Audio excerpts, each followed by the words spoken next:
राष्ट्रपति चुनाव के लिए नामांकन पत्रों की आज जांच की जा रही है। चुनाव आयोग के पास रामनाथ कोविंद और मीरा कुमार समेत कुल 95 लोगों ने 108 नामांकन पत्र जमा किए हैं। इनमें 35 उम्मीदवारों के नामांकन पहले ही खारिज किए जा चुके हैं। चुनाव आयोग अब से कुछ ही देर में उपराष्ट्रपति चुनाव के लिए भी कार्यक्रम का ऐलान करने वाला है। पाकिस्तान की ओर एक बार फिर संघर्ष विराम का उल्लंघन किया गया है। पुंछ सेक्टर में सीमा पार से कल देर रात गोलीबारी की गई, जिसमें भारतीय सेना के 2 जवान घायल हो गए। सब्जियान सेक्टर में भी गोलीबारी की खबर है। भारतीय सेना गोलीबारी का माकूल जवाब दे रही है। सेना प्रमुख जनरल बिपिन रावत आज से 2 दिन के सिक्किम दौरे पर हैं। चीन सैनिकों के साथ विवाद के बाद उनकी इस यात्रा को काफी अहम माना जा रहा है। सेना प्रमुख इलाके में रक्षा इंतजामों का जायजा लेंगे और वरिष्ठ अधिकारियों से भी मुलाकात करेंगे। डोका ला इलाके में चीन की ओर से भारतीय बंकर तोड़ने की खबर है। इस बारे में राज्य सरकार ने केंद्र सरकार को रिपोर्ट भेजी है। चुनाव आयोग आज उपराष्ट्रपति चुनाव की तारीखों की घोषणा करने जा रहा है। आइए सीधा आपको लिया चलते हैं चुनाव आयोग की प्रेस कॉन्फ्रेंस में। To announce the elections to the office of the Vice President. As all of you know, the term of office of Shri Mohammad Hamid Ansari, Vice President of India, is up to 10th August 2017. An election to fill the vacancy to be caused by the expiration of the term of office of the outgoing Vice President needs to be completed before the expiration of the term of the present incumbent. The law provides that the notification for election may be issued on or as soon as conveniently may be after the 60th day before the expiry of term of the office of the outgoing Vice President. Article 324 of the Constitution, read with the Presidential and Vice Presidential Election Act of 1952 and the Presidential and Vice Presidential Election Rules 1974, vests the superintendence, direction and control of the conduct of election to the office of the Vice President of India in the Election Commission of India. The Election Commission is mandated to ensure that the elections to the office of the Vice President of India must be free and fair. The Commission is taking all necessary steps to ensure that the elections are free and fair and will discharge its responsibilities. The Vice President is elected by the members of the Electoral College, consisting of members of both houses of Parliament in accordance with the system of proportional representation by means of the single transferable vote. The nominated members of Rajya Sabha as well as of Lok Sabha are also eligible to be included in the Electoral College and therefore entitled to participate in the elections. उपराष्ट्रपति के वर्तमान निर्वाचन के लिए निर्वाचन मंडल में निम्नलिखित सदस्य शामिल होंगे। राज्यसभा में निर्वाचित सदस्य 233 हैं, 233, और नामित सदस्य हैं 12, नॉमिनेटेड मेंबर्स 12। इसी तरह से लोकसभा में निर्वाचित सदस्य 543, 543 और नामित सदस्य 2 हैं। Nominated members in Lok Sabha are 2, और जो कुल संख्या है निर्वाचक मंडल के सदस्यों की वो 790। Total number of the electoral college is 790। Another important thing that the Commission would like to share with the press is vote चिन्हित करने के लिए आयोग विशेष पेनों की आपूर्ति करेगा। पेन, ये पेन निर्वाचक को मतदान केंद्र में पदनामित अधिकारी द्वारा तब दिया जाता है जब उसे मतपत्र सौंपा जाता है। निर्वाचकों को मतपत्र केवल इस पेन से ही चिन्हित करना है, ना कि किसी अन्य पेन से। किसी अन्य पेन का प्रयोग करने से मतगणना के समय उपराष्ट्रपतीय निर्वाचन नियम 1974 के नियम 31(1) घ के अंतर्गत मत अवैध हो जाएगा। दूसरा महत्वपूर्ण तथ्य यह है कि संविधान में सुव्यक्त रूप से उपबंधित है कि राष्ट्रपति पद का निर्वाचन गुप्त मत पत्र के द्वारा होगा।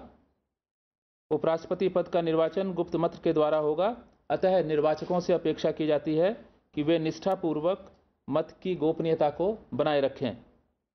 इस निर्वाचन में खुले मतदान की कोई अवधारणा नहीं है और उपराष्ट्रपतीय निर्वाचनों के मामले में किसी भी परिस्थिति में किसी के द्वारा भी अपना मतपत्र दिखाना निषिद्ध है। इस संबंध में ये भी स्पष्ट किया जाता है कि राजनीतिक दल अपने संसद सदस्यों तथा इसमें विधानसभा नहीं है, राजनीतिक दल अपने संसद सदस्यों के मामले में मतदान के बारे में कोई व्हिप जारी नहीं कर सकते हैं। ये भी स्पष्ट किया जाता है कि संबंधित नियमों में ये परिभाषित है कि यदि इस प्रकार की कोई एक्टिविटी की जाती है तो ऐसे मामलों में निर्वाचन याचिका में निर्वाचन को शून्य घोषित किया जा सकता है। The Election Commission, in consultation with the central government, has decided to appoint the Secretary General to the Rajya Sabha, Mr. Shamsher Sharif, as the returning officer for election. निर्वाचन आयोग ने केंद्रीय सरकार के परामर्श से निर्वाचन के लिए राज्यसभा के महासचिव श्री शमशेर शरीफ को रिटर्निंग अधिकारी के रूप में नियुक्त करने का निर्णय लिया है। आयोग ने रिटर्निंग अधिकारी की सहायता के लिए राज्यसभा सचिवालय के अधिकारियों में से सहायक रिटर्निंग अधिकारी भी नियुक्त करने का निर्णय लिया है। In pursuance of subsection 1 of section 4 of the Vice Presidential Election Act 1952, the Election Commission of India has fixed the program for the election to fill the office of the Vice President of India, which I will read in a moment. I would also like to mention that the nomination paper of a candidate must be delivered to the returning officer at New Delhi at the place to be specified by a public notice, and this nomination can be filed either by the candidate or by any of his proposers or seconders between 11 a.m. to 3 p.m. A nomination paper of a candidate has to be subscribed by at least 20 electors as proposers and at least another 20 electors as seconders. An elector can subscribe to only one nomination paper of a candidate either as proposer or as seconder. The security deposit for the election is rupees 15,000 only, which is required to be made along with the nomination paper. उपराष्ट्रपति निर्वाचन 2017 के लिए आयोग द्वारा बनाए गए निर्वाचक मंडल के सदस्यों की सूची प्रकाशन के पश्चात निर्वाचन आयोग के परिसर में खोले गए काउंटर से 50 रुपये की प्रति कॉपी की दर से उपलब्ध करा दी जाएगी। उपराष्ट्रपति निर्वाचन 2017 के लिए निर्वाचन मंडल आयोग की वेबसाइट पर भी उपलब्ध है। इस प्रारंभिक सूचना के बाद मैं आपके सामने जो उपराष्ट्रपति निर्वाचन की समय सारणी है उसका बयान करूंगा। Issue of election commissions notification calling the election. निर्वाचन की अपेक्षा करते हुए निर्वाचन आयोग की अधिसूचना जारी करने की तिथि 4 जुलाई 2017 मंगलवार। Has everybody noted, please? Should I repeat? 4th July. English. Issue of Election Commission's notification calling the election is scheduled on 4th July 2017, and that is Tuesday. Last date of making nominations is 18th July, Tuesday. नाम निर्देशन दाखिल करने की अंतिम तारीख 18 जुलाई 2017 मंगलवार। Date for scrutiny of nominations 19th July 2017 Wednesday. नाम निर्देशनों की समीक्षा की तारीख 19 जुलाई 2017 बुधवार। Last date for withdrawal of candidature 21st July 2017 Friday. अभ्यर्थाएं वापस लेने की अंतिम तारीख 21 जुलाई 2017 शुक्रवार। Date on which a poll shall, if necessary, be taken 5th August 2017, that is Saturday. 5th August 2017, that is Saturday. जिस दिन यदि आवश्यक हुआ मतदान कराया जाएगा वह तारीख 5 अगस्त 2017 शनिवार. Hours of poll 10 AM to 5 PM. 10 AM to 5 PM. मतदान का समय सुबह 10 बजे से साय 5 बजे तक. Date on which counting, if required, shall be taken is also 5th August 2017, that is Saturday. 5th August, Saturday, वह तारीख जिस दिन यदि आवश्यक हुआ तो मतगणना की जाएगी 5 अगस्त 2017 शनिवार. Has everybody noted, please? Thank you very much.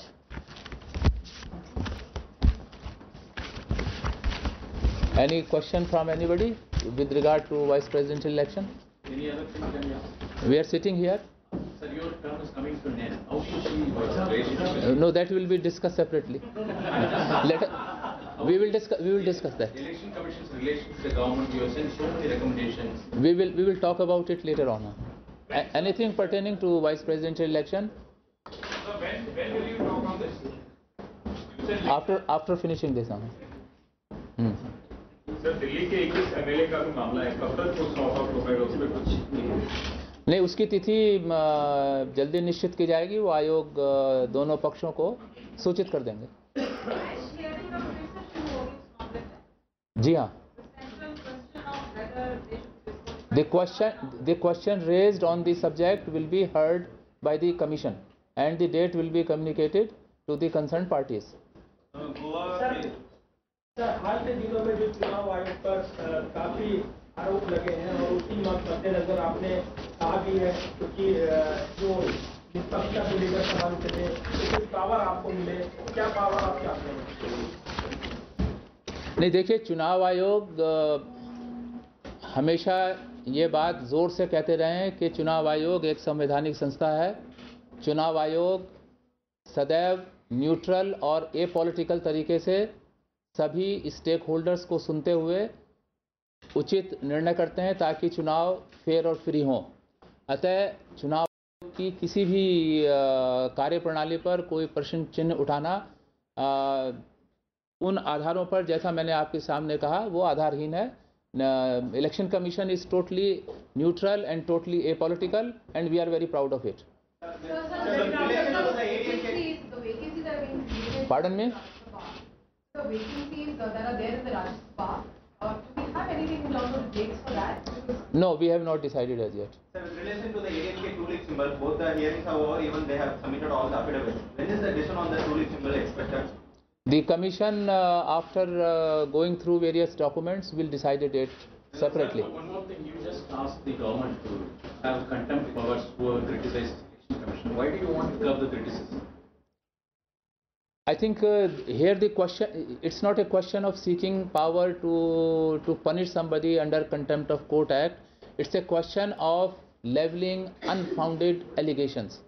We either go for defamation, which we don't want. We don't want to stand as complainant, and therefore what is the alternative? That will be announced separately. The matter is under assessment whether the conducive situations have arisen or not. Thank you.